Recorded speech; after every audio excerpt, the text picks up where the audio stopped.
Labdien! Mani sauc Jana. Es esmu Tehniskajā universitātē un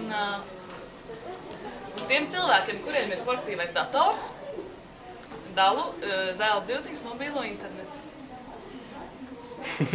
Es runāju pietiekami skaļi, lai visi, kuriem ir dators šeit man dzirdētu. Tev ir dators arī? Līdz nav vienkārši maldinoši somu. Nu labi. Es redzu, ka tev ir dators un es tev gribēju apdāvināt nedaudz. Ļoti tāda maza lietiņa, bet diezgan vērtīga lietiņa. Tas ir mobilā interneta modems. Lūdzu, tas ir tev uz visiem laikiem un par baltu vēl. Šis ir sākuma komplekts, kur tu vari likt iekšā modēmā, aktivizēt un sākt lietot internetu. Tā ir lietošana informācija. Tā ir novēlcena. Tas ir pats svarīgākais, un aizpild ļoti šankitu, lai zinātu, ka mēs esmu stāvā.